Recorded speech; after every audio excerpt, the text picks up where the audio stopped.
I'm Jacob Hornberger, president of the Future of Freedom Foundation, and welcome to The Evil Within, Part 2, The National Security State. As I indicated in Part 1, the introduction to this series, I'm going to be focusing in this series on the concept of evil. You know, for 36 years here at the Future of Freedom Foundation, our primary focus has been on freedom. You know, what it is that we need to do in this country to achieve a free society. And so we've tried to raise people's vision to the necessary prerequisites for achieving that freedom. Namely, you know, what are the infringements on freedom, identifying them, and then making the case for their elimination. And most of the focus is on the moral principles. It's just right that people be free. But then secondarily, there's the utilitarian case for freedom, that is higher standards of living, harmony among people, peaceful relations, and so forth. Very rarely have we focused on the concept of evil, and that's what this series is about. Now, I happen to believe that any infringement, violation of a person's freedom is evil. But I'm going to go deeper than that in this series. And what I said in Part 1 is I'm going to be focusing on various systems that have attached themselves or been attached to our federal governmental system. And that these systems are evil in and of themselves.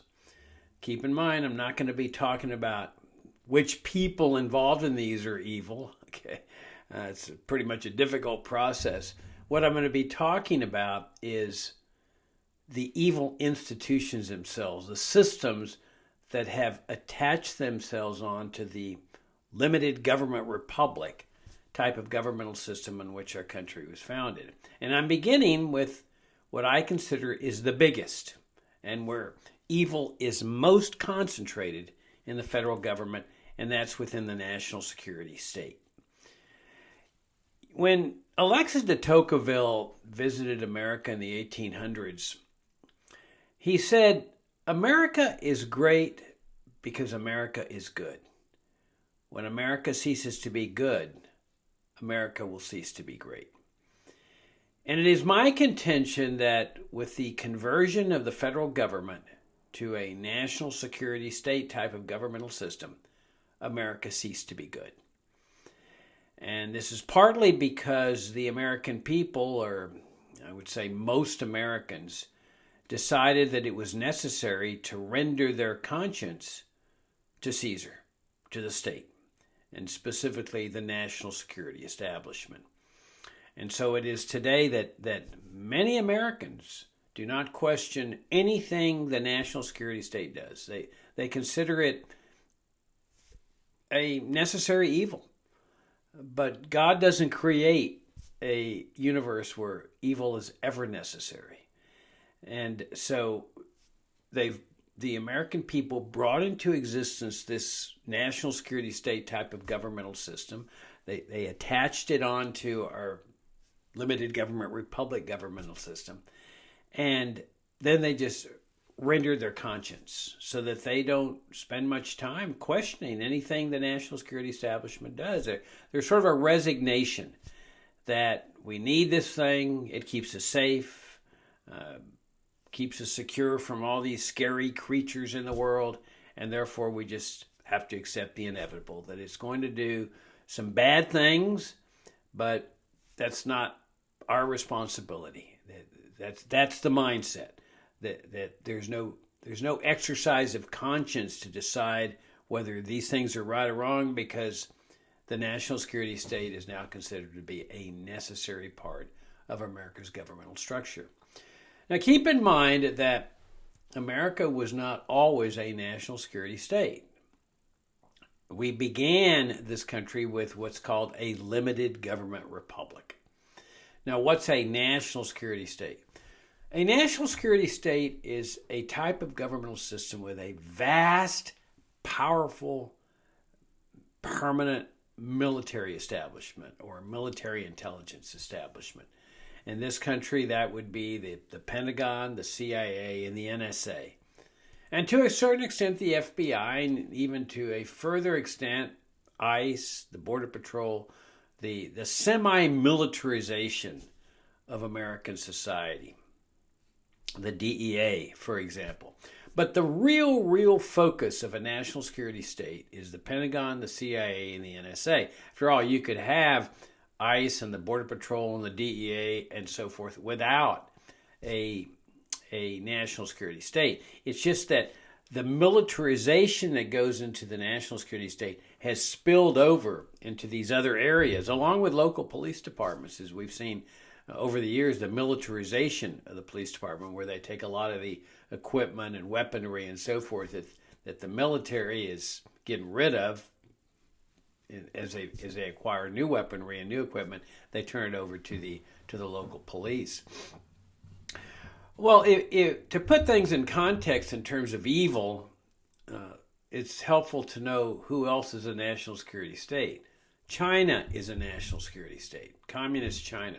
In fact, there's an interesting development that a dissident in Hong Kong, a dissident against the Chinese Communist regime, I think his name is Jimmy Lai. He was just recently, in the last few days, convicted of violating China's new national security law. And he's gotten a 20-year sentence. The guy's in his 70s. He's in very poor health. So it's essentially a death sentence. They've had him in isolation in prison for the last 5 years for being a threat to national security. Well, you've got the mainstream press here in the West criticizing this and calling for his release and exhorting President Trump to put pressure on the Chinese regime to release him. But one of the interesting aspects of this is that you don't ever see the mainstream press questioning the national security law itself. You know, they want him released. They think it's unfair that he's a dissident, they're getting him on free speech or whatever, that he's opposed the Chinese regime or he's called for democracy. But that concept of a national security law makes them very uncomfortable because it's a national security law is part of a national security state. We have national security laws here in the United States. So the mainstream press here in the United States doesn't want to question the law itself or laws relating to national security because they'd be questioning their own system. National security in a national security state is the most important term in the political lexicon. And there's no question that national security is the most important word in America's political lexicon. I mean, you mention national security in front of some federal judge or something, and man, he starts quivering and quaking and ruling for the government immediately, because, national security is at stake. And of course, what does it mean? Well, nobody's ever been able to define it with any specificity. It's just it makes everybody real nervous. And it's the trump card, if you will, that whenever everything else fails to justify government wrongdoing, they bring the national security card, and boy, that's it, man. Okay, it's over. Argument's over. National security is at stake. Well, China's a national security state. So is North Korea. Just about most of the countries you look around the world in, and you find a national security state. Egypt and Pakistan. In fact, Egypt's a good example of a national security state. There, the military intelligence establishment runs everything. It's just one giant military. They run everything, the hotels and so forth. And there's no question but that the military's in charge. Or if you take, for example, the Pinochet regime in Chile, that was a national security state, but it was under Allende too. As you all recall, the CIA and went in there, and so did the Pentagon, and secretly initiated a coup or caused a coup to be implemented that ousted the Allende regime, which was democratically elected because they were socialists, and installed this right-wing military regime. But they kept the Congress, the Parliament, and of course the presidency, the executive branch, and the military were combined into one because General Pinochet was now the president. But you had the aura of legitimacy because the Congress was there, but they would just rubber stamp everything. You also had a judicial branch, but they were so scared because people get scared in a national security state. Americans are scared in a national security state. Americans are scared of everything. I mean, that's what's the real irony of a national security state. We've brought into existence the most militarily powerful government in history. We can see this with their armaments and how they amass these armadas and how they're able to, invade a third world country.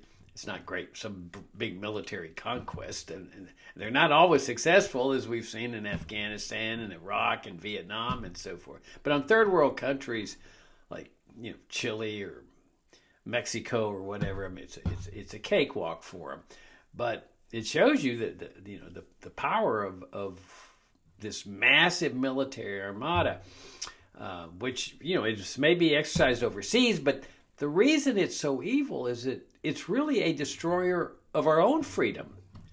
I mean, it's evil because of what it does to people overseas, but it's also evil in the sense of what it's done to our society. I consider it the greatest destroyer of our freedom here, and the greatest destroyer of our morality, because it's destroyed people's consciences. Now, I'm a Catholic, and in the Catholic religion, they have a concept called the well-formed conscience. That people should have well-formed consciences. Well, my feeling is that most Catholics, including most Catholic priests, do not have a well-formed conscience when it comes to the national security establishment. Again, because of this deference to the authority of the national security state. In fact, when the national security state invaded Iraq, there were ministers all across the country, including Catholic priests, saying pray for the troops and praise the troops and thank the troops for their service and doing fundraising drives to support the troops. And quite incredible when it was clearly an undeclared war of aggression, an invasion of a sovereign and independent country. But they can't think of this. This is what I'm saying. People with badly formed consciences cannot think in terms of that their own government is in the wrong, that it's the aggressor. We see this with respect to Cuba, for example. Cuba's called an aggressor. Oh, that they're a threat to the United States, which, that's what they've been called ever since the Communist Revolution in 1959. And so people go along with this embargo. You see very little critique of it, except maybe from some leftists. But from the religious community, you don't see any of this. Any criticism or condemnation of this policy that targets innocent people, the Cuban people, with economic impoverishment as a way to get regime change. To me, it's be difficult to find something more evil than that, where you're trying to kill the citizenry with death by starvation or illness or economic deprivation so that they will rise up in a violent revolution and oust their dictatorial regime. It's just pure evil. I mean, you're targeting innocent people. People are not responsible for what their government does there. And certainly when they don't have guns and they don't have elections. But those are the targets, just like terrorists. Terrorists target civilians. But as a way to get a political goal. But you don't see any condemnation of this among the religious community. You see it among libertarians, like here at FFF. We've long criticized the embargo and these sanctions. But you just don't see it coming from the pulpit. Why? Because I contend it's an ill-formed conscience, a badly formed conscience. That the conscience has been stultified by this apparatus of evil that's attached itself to the government. I mean, and how more effective could evil be than to get good people remaining silent about what they're doing as a deference to their authority by just rendering their conscience. Jesus said, render unto Caesar the things that are Caesar's, and unto God the things that are God's. Well, conscience is God's realm. But people have rendered their conscience to Caesar and say, I don't need to question that, Jacob. I don't need to question the sanctions against the Cuban people and the Iranian people, the Russian people. I don't need to question that because This is our government. This is our national security state. This is the Pentagon. And people have a lot of respect for this center of evil among the military and so forth. Now, again, I'm not saying that every general or every colonel or the president and so forth are evil. That's not the road I'm going down. I'm saying that, I give them the benefit of that and say, let's say they're good, they're devout, they're Christians, or they're devout Jews or Muslims or whatever. They're working for evil. They're working for an evil institution. And what greater triumph for evil than to have good people advancing evil by working for that evil institution? Because the evil institution is going to win out. And so you end up having all these good people, involved in evil and advancing evil, even convinced that they're doing good, and being supported by people out here in the private sector that think, oh, well, the national security establishment is doing good. What greater triumph for evil than that? If you want a good example, you can judge the national security state by its actions. The actions that are not questioned by people in terms of morality or right and so forth. A recent example of this phenomenon is these killings of the people in the Caribbean and the Pacific on the high seas under the guise of the war on drugs. This is the military just killing people that are in these little boats saying, well, we have evidence that they were smuggling drugs. Really? And where does that give you the authority under God's laws to kill these people? Let's assume that they are carrying drugs. Where do you have the authority to kill people under God's laws? I believe there's a commandment that says, thou shalt not kill. It doesn't say thou shalt not kill unless you suspect that they're carrying drugs. It says thou shalt not kill. And yet there they are killing them. And with very little condemnation from the religious part of America, which I find fascinating. The only condemnation seemed to be coming out of libertarians and from people on the left. This is, and a few conservatives, there's no question, a few Republicans have come out, but this is just out and out murder. I'm tempted to say it's legalized murder, but it really isn't, because it's not legal at all. It's just murder. For one thing, we don't know what their evidence is, but it's really irrelevant, because their accusation, their suspicion, what they think is evidence, is not any justification for killing them. Under our system of government, as it was originally, before it became a national security state, people had to be brought to trial before you could kill them. That was what our founding fathers wanted, that type of system, that before you kill somebody, you got to formally accuse them. And the accusation, like an indictment, is no evidence of guilt. A judge will tell every jury in the land that indictment is just an accusation. It means nothing. That they've got to prove a person's guilt beyond a reasonable doubt to a jury, if that's what the accused elects to have. And then only then can he be punished. But in a drug offense, you can't give a drug defendant, if he's convicted, the death penalty, because under our law, that's not a death penalty offense. So they're killing innocent people, that is, people who have not been convicted of a crime. Remember, our system of justice is also based on the presumption of innocence. Everyone is presumed innocent. So you start out as innocent. They're starting out with guilt. They say, well, we have evidence. Well, who cares whether they have evidence? And not only that, but the evidence may be faulty. How many people go to trial and are acquitted when the government's convinced that the person's guilty? They got evidence he's guilty. The jury comes back in with a not guilty verdict. He walks out free and clear. But here they're just killing people. It is so black and white in terms of evil, killing innocent people here. Whether they're carrying drugs or not carrying drugs. And then there's that so-called double tap. What a strange figure of speech. That there were people who survived the attack on these little boats, and some of them, the indication is they were shot in the back. Just like this guy in Minneapolis, Alex Preddy, shot in the back. When you shoot somebody in the back, we were all taught as kids, on television programs, westerns. You don't shoot somebody in the back. And then after these two guys survived, they're in the water, surviving this attack, which was quite incredible, almost miraculous. They went in there and killed them. This is pure evil. It's just black and white evil. You don't kill somebody in the first place because they're in a little boat, especially when the boat's defenseless. They said there's evidence they had drugs, but they've never said they had evidence of guns. And there certainly was no evidence that any of these people have fired at the aircraft carrier and the destroyers and the warships and the B-52s and so forth. All they had to do was demand their surrender. You got this massive armada, you got these tiny little boats. How many families have been affected? These are not the drug kingpins. Not that it would make any difference. That wouldn't justify it either. But these are people in these little boats.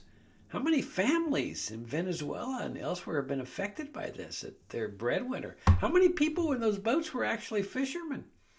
Even the people who depend on fishing couldn't go out anymore. And there were U.S. officials laughing about that, saying, well, I wouldn't go fishing right now if I were them. Well, what about the family that depends on a daily basis on that fishing revenue? They can't go out and bring in money for their families. This is pure evil.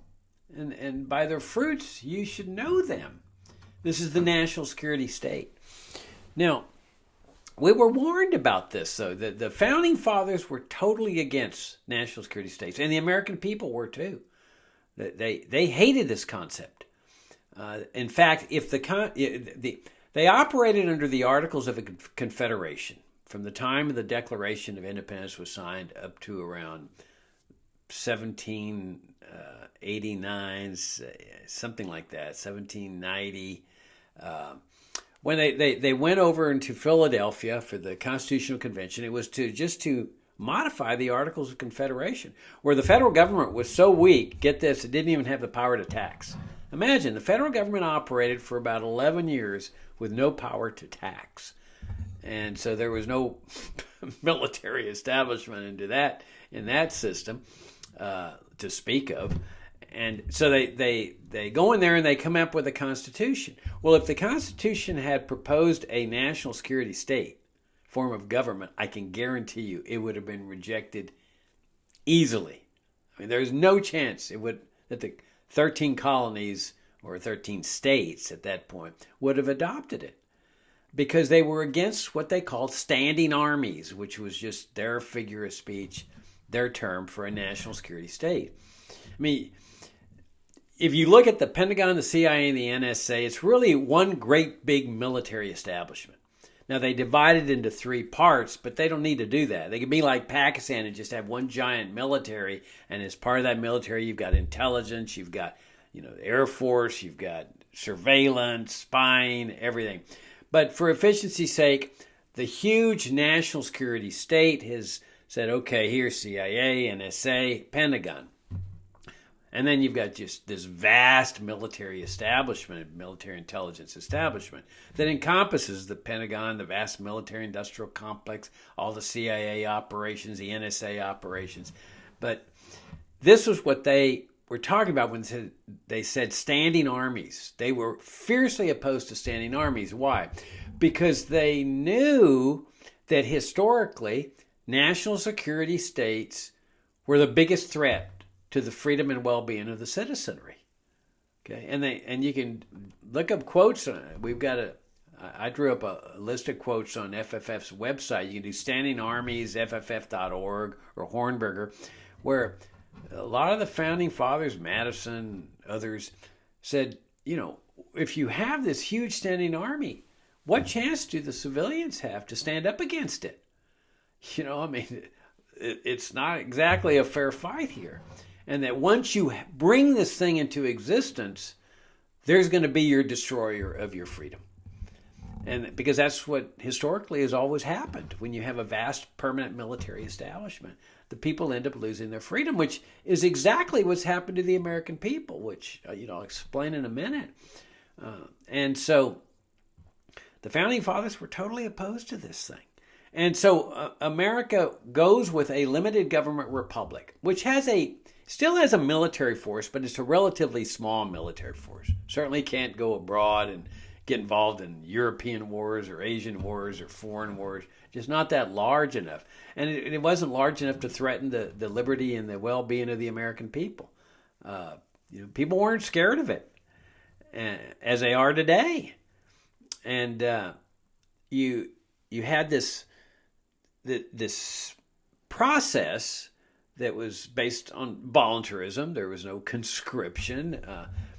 I forget what the exact percentage. If you take the late 1800s, for example, which is my favorite time in history in terms of freedom, not a perfect libertarian panacea. I always get criticized by libertarians saying, "Oh, you're saying it was a perfect libertarian panacea." No. I'm saying that period of time showed what can be accomplished. No national security state, Federal Reserve, paper money, Social Security, Medicare, Medicaid, immigration controls, gun control, drug laws, foreign wars, conscription, torture, assassinations. Okay, that was the late 1800s, plus more. But no national security state. But things start to shift.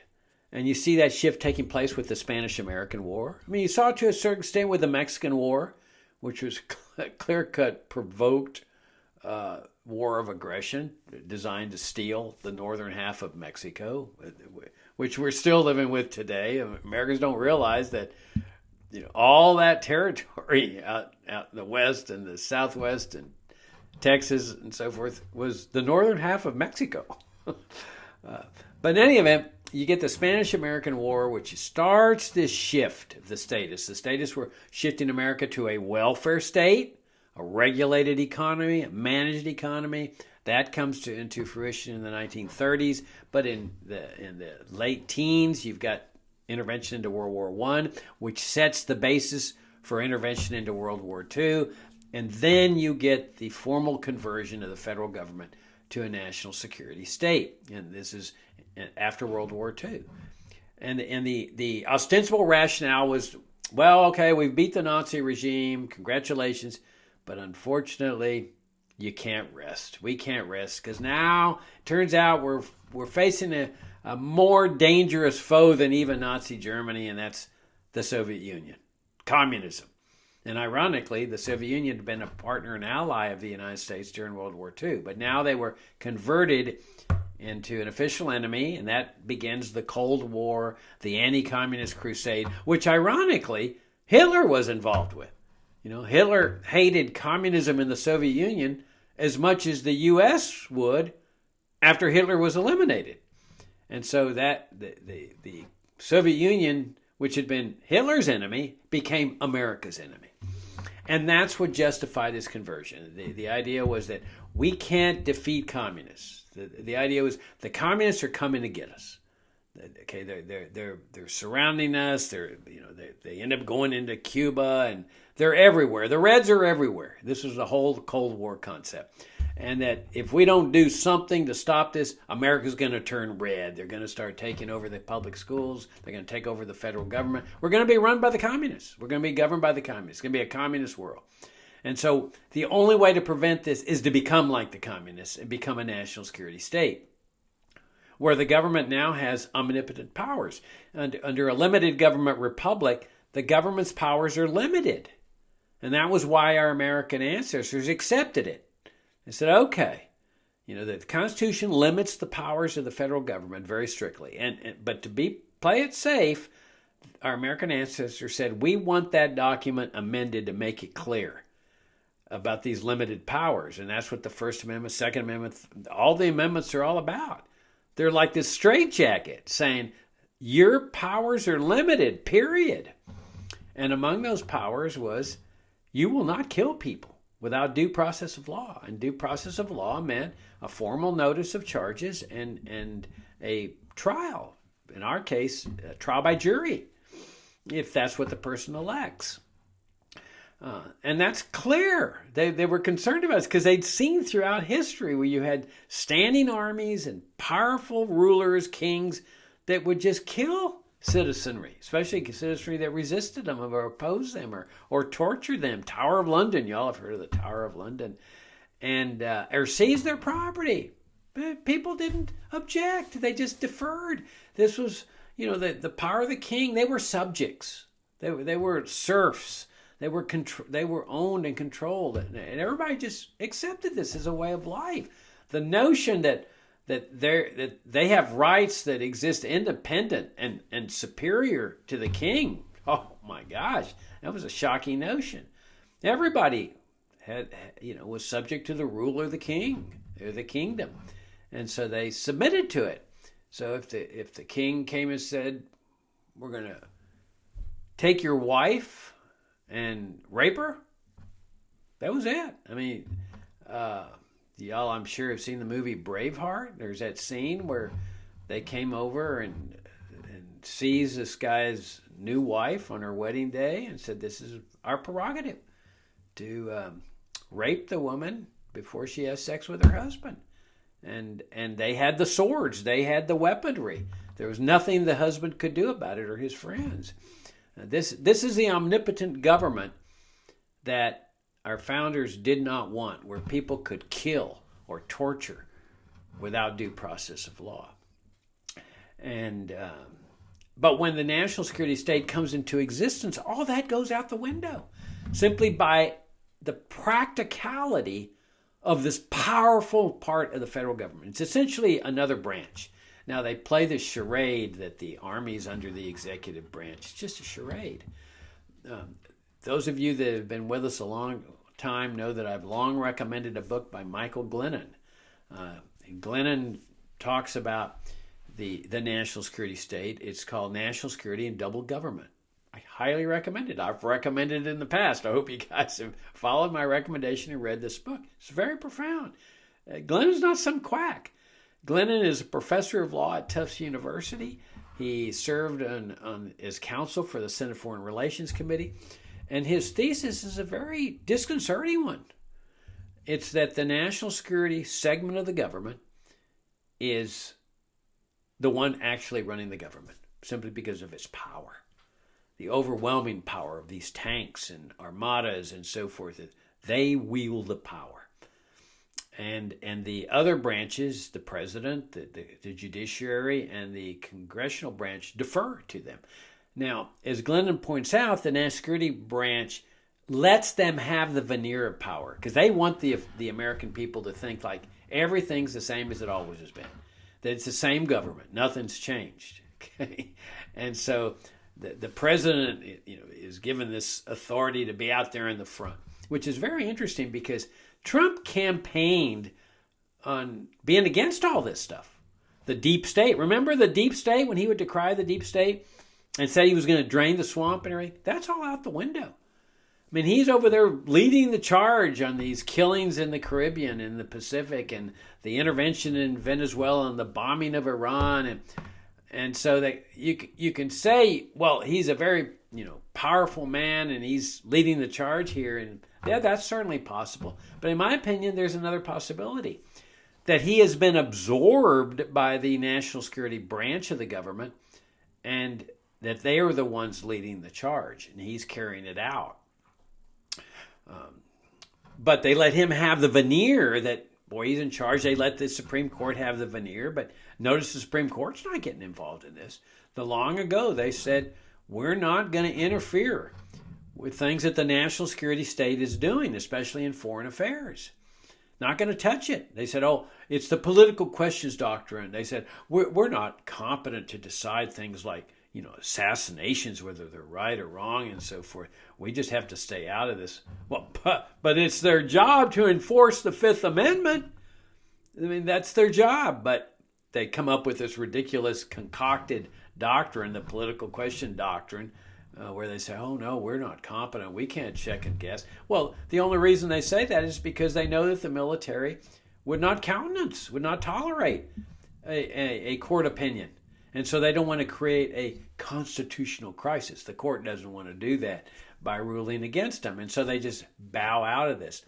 And of course, we've seen that the Congress has long been deferential to the national security branch.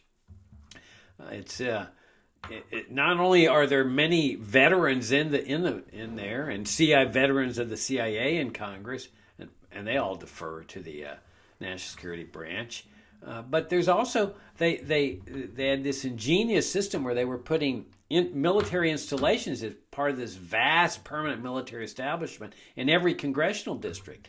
So if some congressman opposed them, they would just cancel the military installations for that district or threaten to do so, and then the mainstream press in that district, like the local newspaper, would say, oh, we have a very ineffective congressman. He's not bringing home the bacon. We need to get a new congressman that can play nice with the Pentagon and the CIA and the NSA. And so the Congress inevitably just buckles. So that's why you have all these military installations all across America. It's like an empire, domestic empire. And what are they there for? I mean, in the olden days, you had military forts to protect attacks from the Indians, but there's no Indians attacking today. You have all these forts all over America. But at the same time that the national security state comes into existence, it automatically acquires omnipotent powers. Now remember, we're supposed to be a limited government republic, but that goes out the window. As soon as the national security establishment is formed, it adopts the power, for example, of assassination. It's a direct violation of the Fifth Amendment, that no taking of life without due process of law. It's a direct violation of God's laws. Thou shalt not kill, because we call it assassination, but it's really just murder. It's shooting, it's bombing, it's killing somebody that they don't have the moral authority or legal authority to kill. Like when they kill that Iranian general, it's incredible. We're not at war with Iran, and they just killed him. Now, what's interesting, I talked about conscience and the rendering of conscience earlier. When another regime, another national security state, a communist national security state does this, people are able to recognize the wrongfulness of this. Like North Korea. Several years ago, North Korea, the communist regime there, the communist national security state, engaged in some kind of assassination against, I think it was the president's brother or something, and it took place in another country. And forget the exact facts, but everybody in America, the mainstream press, they immediately condemned it and said this is horrible, and it was, because it's just murder. Like I say, they use the official word assassination, just murder, but they could recognize the wrongfulness of it. This is what was so fascinating. But here, when the CIA assassinates somebody like Lumumba in the Congo, and they orchestrated his assassination, it was like, well, this is a national security state. I guess it must be all right, Jacob, but they have access to information that we don't have. I mean, that's the standard rationalization for the rendition of conscience to the national security state. Well, there was no difference between the North Koreans' assassination of that guy and the assassination of Lumumba and others. Now, Eisenhower, who left office in 1960, he recognized this. I mean, there was nobody that understood the military better than Ike Eisenhower. I mean, he was the overall commander of the Allied forces in World War II. West Point graduate, general, I don't know how many stars he had, 5 stars or something. And he, in his farewell address, it was a real shocker. I mean, just shocker. It was coming out of nowhere. And it certainly shocked the national security establishment. But he pointed out there that we have a different form of governmental structure. He pointed that out, which is like, that's not what they want Americans to realize. They want Americans to just think, oh, this is the same system. The military falls under the president. It's all control, civilian control, and all this nonsense. Eisenhower says, no, this is a different kind of system, and it's a grave threat to our democratic processes and to our rights and liberties, to the rights and liberties of the American people. Now, he said it was necessary. It's like he's saying it's a necessary evil, but he's saying it needs to be watched carefully because it is a very big potential destroyer. He was saying what the Founding Fathers said about standing armies. But now there is a standing army, and Ike's addressing it. Of course, nothing changes, but it's a worthwhile warning to look at in terms of where we are today. Now, there's been one president that took them on, and that's John Kennedy. And y'all, I'm sure, know that I've written a lot on that Kennedy assassination. There's people that do not want to delve into the Kennedy assassination. It just, they'll accept the idea that the CIA assassinates, and he's got the power of assassination, and that the Supreme Court will never interfere with the power of assassination. They'll accept that the CIA has assassinated people. They'll accept even that the CIA or the military has assassinated American citizens, Anwar al-Awlaki and his teenage son. So they have the power to assassinate Americans. It's all based on national security. You can't sue them. They orchestrated the violent kidnapping of General Rene Schneider in Chile when they were trying to oust Allende. Schneider was a totally innocent man. I mean, this guy was no communist. I mean, he was the opposite of a communist. He was in charge of Chile's armed forces, but he was standing in the way of a coup. His position was, look, we took an oath to support and defend the Constitution of this country. Allende's been elected. He may be a socialist, but we got to wait till the next election. And the U.S. response was no. If you wait till the next election, it's going to be too late. He's going to turn Chile into Cuba. You've got to act now. And Schneider was an obstacle to this. They just smuggled some weaponry, high-powered weaponry into Chile and orchestrated his kidnapping, which turned out to be violent, not surprisingly. He's a general, he was armed, and they shot him dead on the streets of Santiago. And when the heirs of Schneider sued federal district court threw him out on their ear. Said, you can't sue the CIA. I mean, they're immune from these things. We're not going to get involved second-guessing the CIA and the Pentagon when they assassinate people. And so, but Kennedy took them on. See, Kennedy starts out as a standard Cold Warrior, but achieves this massive breakthrough. He starts to go to war against the CIA after the Bay of Pigs. He realized that the CIA had misled him, had manipulated him, and he was furious. And he said, I'm going to tear the CIA into 1,000 pieces and scatter them to the winds. And he meant it. He was furious. He fires Allen Dulles, the much revered director of the CIA, and the second in command. I forget what that guy's name is. And the CIA hated him. I mean, there was a lot of anger and rage for Kennedy letting those guys just get captured and killed there at the Bay of Pigs instead of sending them air support or an invading force. So the war starts there, but then you've got the Pentagon continuing to pressure Kennedy into invading Cuba, including Operation Northwoods, which has got to rank among one of the most evil products of the national security state. Again, I'm saying you got to judge this institution in terms of evil by its actions. Remember, when it's formed, it hires Nazis secretly. Now, I think everybody would agree that the Nazi regime was an evil regime. Well, they hired people in this regime knowing that they were Nazis at the very beginning. And they said, oh, this was necessary. But they kept it secret. When you're keeping something secret, you're pretty certain that you know what you're doing, and you know it's evil. It's wrong. But they engage in this type of thing. And so you've got Kennedy that goes to war against them. And then they come up with Operation Northwoods, which was just this totally evil plan. It called for a pretext for invading Cuba. And the pretext was that they were going to engage in false flag terrorist attacks and plane hijackings and so forth, where they were going to kill innocent people, including Americans, people that just had nothing to do with anything, just regular Americans, but they wanted it to look like the Cubans had done this. The Cubans had killed Americans, so that Kennedy could go on national TV and say, the Cubans have killed Americans. Real Americans who would be dead. They're willing to do that. This is pure evil. How do you justify the killing of innocent people like this? And so why did they do this? Well, Kennedy, of course, to his everlasting credit, said, we ain't going down that road, which infuriated him, because they considered Cuba a grave threat to national security, which they still do today.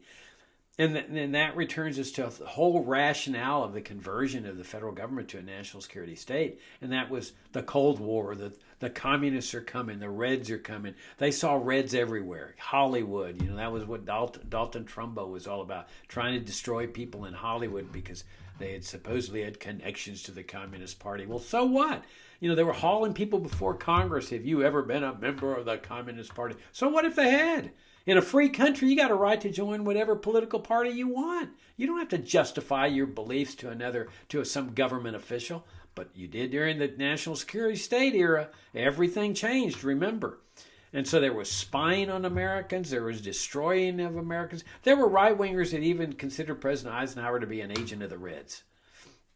And so they're justifying this whole thing, which was just ridiculous. There was no chance the Reds were ever going to invade America. Cuba never, ever engaged in any act of aggression against the United States. It's always been the U.S. It's been the threat against Cuba. Always. But Americans haven't thought about that. They just buy into this. Trump declares a national emergency. He just declared a national emergency. Cuba's a grave threat to the United States. And people, you don't see any condemnation from the pulpit and whatever. They're strangulating. They're strangulating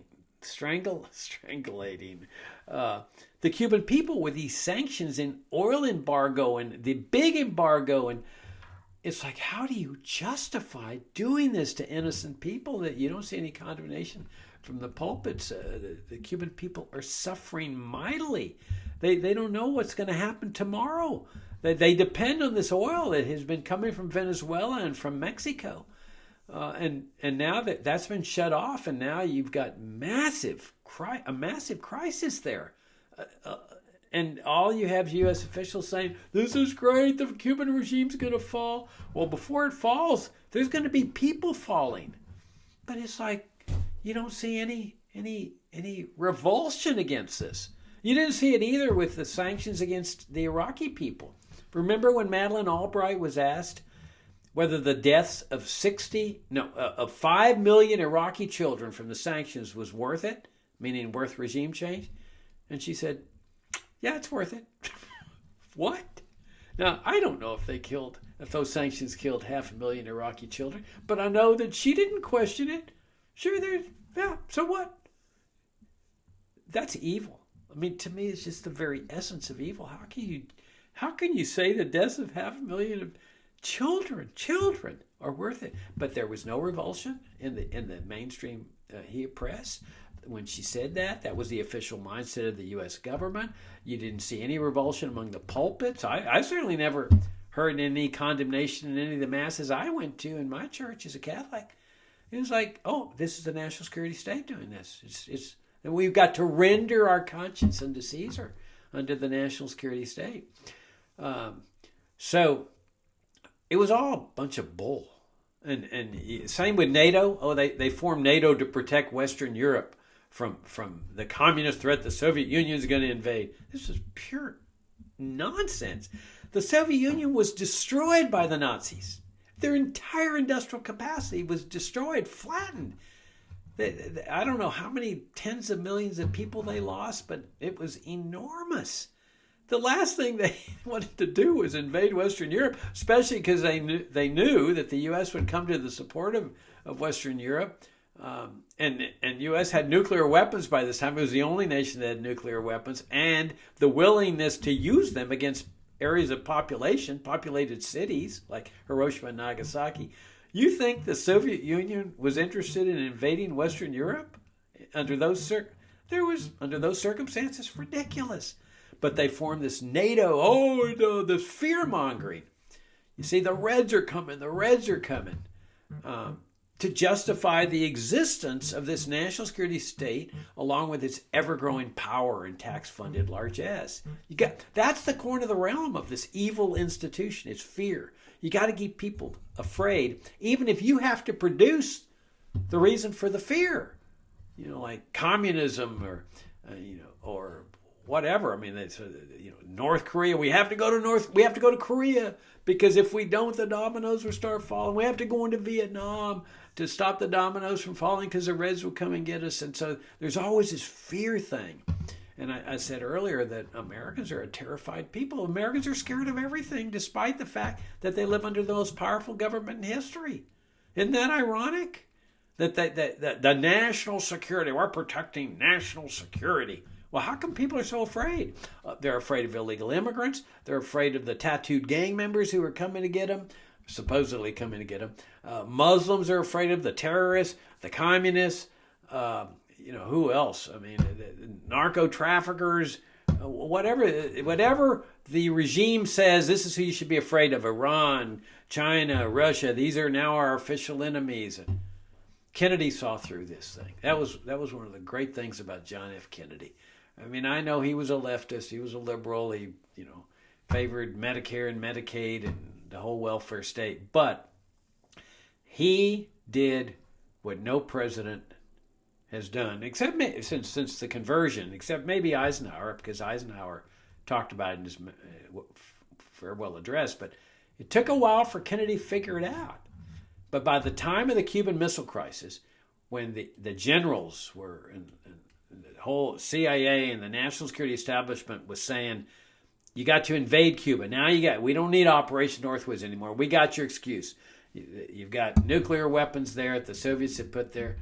And Kennedy said, no, we're going to go real slow here. And boy, they compared him to Neville Chamberlain at Munich, and they said he was an appeaser. Well, if he had followed their advice, we wouldn't be talking here. I mean, we'd all be dead. I mean, there would have been an all-out nuclear war because the Soviets were ready. They were armed. They were ready to go with a nuclear weapons, which the CIA didn't know. And so, thank God Kennedy went slow, and he reached an agreement with them, much to their anger and rage. I mean, the deal meant leaving Cuba under communist hands, which they couldn't countenance that. They still can't countenance it, as we can see. It's what this whole thing with the sanctions and the oil embargo and so forth, the siege mentality, it's all about. They don't want that communist regime there. They're paranoid about it, even though Cuba's never done anything. Never done anything to the United States, nor could they. They're a third world country. They're very, very weak militarily. They just wanted to be left alone. But the evil of this institution said, we will not leave you alone. But Kennedy saw through it. And so by the time the missile crisis was over, he said, that's it. He saw the racket. He saw that this was now, he didn't question the national security state, but I have no doubts that that's where the breakthrough was leading, because he said that was what his famous peace speech at American University was all about, where he said, we're moving America in a different direction. And it was a total ambush of the national security state. I think he had told one general on the Joint Chiefs of Staff, one of the ones that he trusted, but the others were sitting there at American University like shocked, because he threw the gauntlet down. He said, we're not going to have a Pax Americana anymore. We're going to make friends with the Soviets and the Cubans and the communist world. We're going to peacefully coexist. We can all get along. We have different ideologies. We compete in the world of ideas. And he even later proposed a joint trip to the moon, which meant sharing rocket technology. So this was a conflict of visions between the national security state and Kennedy. And Kennedy said, we're going to have peaceful, friendly coexistence. That's it. Which rendered irrelevant the whole national security state. He didn't have to question it. They were now irrelevant. And they considered Kennedy a grave threat to national security. Just like the national security state of Chile, the establishment there considered Allende to be a grave threat to national security, which is why they removed him from office.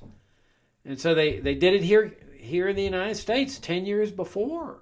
In fact, the Kennedy assassination serves really as a model for what happens in Chile 10 years later. They took him out, and you see a lot of Americans still don't want to face this. They just do not want to face it. Conspiracy theory, Jacob, conspiracy theory. And so they go along with the lies. Remember in my introduction, I talked about Scott Peck's great book, People of the Lie? Well, if you look at the CIA and the Pentagon and the NSA, their lies are pervasive. Pervasive. I mean, they're like the embodiment of this book title, People of the Lie. And again, I'm not saying that any particular person's evil. What I'm saying is that this is an evil institution that has the power of assassination and exercises it, and oftentimes thinks that they're doing good. So Kennedy was pulling out of Vietnam because of this breakthrough. He's bringing the troops back home. He was entering into a nuclear test ban treaty, which infuriated the Pentagon, the CIA, and the NSA. And He was moving America in a totally different direction. They had every reason in their mindset to get rid of this guy. On the very day he was assassinated, he had an emissary in Havana having lunch with Fidel Castro to normalize relations with Cuba. Well, they weren't going to let that happen. So then they knock him out and they give this ridiculous story.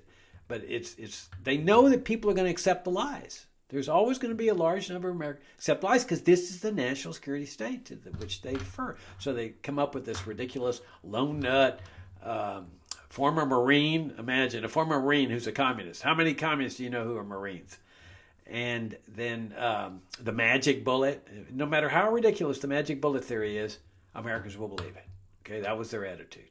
Americans will believe whatever we say. And so if Americans say, if we say that Preddy was resisting arrest, Americans will buy it. If they say that it was necessary because he pulled out his gun and he was going to fire on us, Americans will buy it. I mean, that's their attitude. What's her name? Renee Nicole Good was going to run over us. So all we have to do is say she was going to run over all these ICE agents, and they'll accept it. There's this deference to authority that they count on. And so Kennedy's knocked out. Johnson's elevated. Johnson's right on their same page as every president has been since then. They go into Vietnam. We got to go into Vietnam, Jacob, with conscription. And they label Martin Luther King, Muhammad Ali, Cassius Clay as bad Americans because they were opposing this war, and it was a ridiculous war. Oh, we're stopping the dominoes, Jacob. We got to stop the Reds. And so they had Operation Phoenix, this torture program. They had My Lai's. We often think that there was only one My Lai massacre. Nonsense. There were multiple My Lai massacres. Nick Turse has written a great book on that subject. It was a horrific war. They sacrificed 58,000 American men for nothing. Men of my generation. And the dominoes didn't fall. They lost. They got booted out of Vietnam by the communists. And then the Cold War is about to end in 1989, and they're freaking out. They're freaking out because they realize that they thought the Cold War was going to go on forever. And now, what do you need a national security state for? That was its justification. What do you need NATO for? NATO should have gone out of existence at that moment. It should never have come into existence, but at the very least, it should have gone out of existence when the Cold War ends. That was its justification for forming it. And so the Pentagon, the CIA say, no, we can fight the drug war. We can fight the drug war, which is ironic because they're not fighting the drug war. But they stay in existence, and they engage in this interventionism in the Middle East, unconditional support for the Israeli government, the Persian Gulf intervention, killing people over there, stationing troops near Islamic Holy Lands. They knew that the retaliatory strikes were going to happen. They happened in 1993, where Ramzi Youssef and others attacked the World Trade Center and cited at his sentencing the sanctions against Iraq, against Cuba, all the deaths and the mayhem that the U.S. had been causing, because they had to be expecting retaliatory strikes, especially after 93. So they come in 2011, and then the lies start. 2001, 9/11, the lies start. Oh, they hate us for our freedom and values. That's why they attacked. No, it had to be because they were retaliating, and that's what they said they were retaliating for. That's assuming it wasn't an inside job. I know a lot of credible people have made a very persuasive case that this was an inside job. The fact that they're still covering up for the Saudi possible participation in this is very, very troubling. But even giving them the benefit of the doubt, they produce this. This is what evil's all about. And then they use that retaliatory strike as a way to expand their power and destroy the freedom of the American people. So we live under this all-powerful regime now. We did before 9/11, but it became more powerful with the USA Patriot Act, the TSA nonsense at the airports, the illegal telecom scandals, the spying, the surveillance. So we live under this government that has the power to kill all of us. If you think that power to kill those people in those boats extends only to foreigners, I got news for you. They have the authority to kill any American they want, and there's nothing that anybody can do about it. And I think it's very, very refreshing that there's people, that gun sales in Minneapolis are soaring. That's a heck of a good sign. And you know why they're soaring? It's because people are seeing the grave threat that ICE presents to regular Americans. Now, if they could just translate that over to the whole national security state apparatus, because this spillover is a spillover. The real root of this problem, the real rot, is the national security establishment, the form of governmental structure that came into existence after World War II. It's an evil system. And in order to achieve a free society and a good society, remember de Tocqueville, America is great because America is good. When America ceases to be good, America will cease to be great. And I'm saying that a population that has rendered its conscience to Caesar, to the national security state, cannot possibly be a good society. You know, you have to retain, you have to render conscience unto God. You can't ever surrender that conscience. And that's what this evil force has done. It is garnered the allegiance of the vast majority of Americans. And very few Americans question the existence of this evil institution. Because they're convinced that it keeps them safe. It keeps them secure. That this is part of what evil has accomplished. It's convinced people that evil is necessary. Well, they don't even consider it evil because they consider it necessary to their safety and security, and they block out of their minds that all these so-called fearful threats are in large part produced by the national security establishment itself, the adversaries, Russia and China.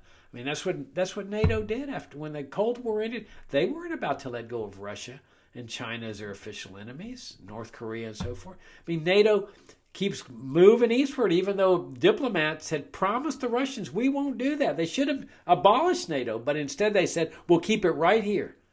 But the military trumped them. Remember Michael Glenna's thesis. They're in charge. They trump the State Department. They decide what the policy is going to be. They start absorbing these countries. They start moving eastward all the way to Ukraine, knowing that Russia was going to invade to prevent this from happening.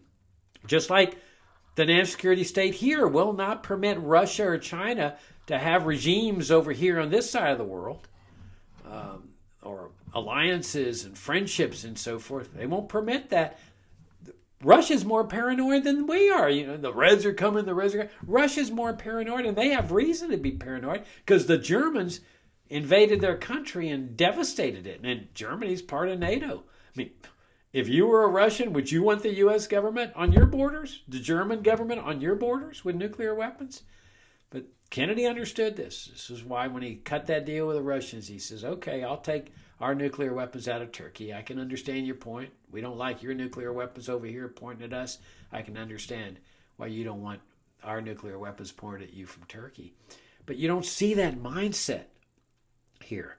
This is what we need. We need a moral awakening here, an awakening of conscience.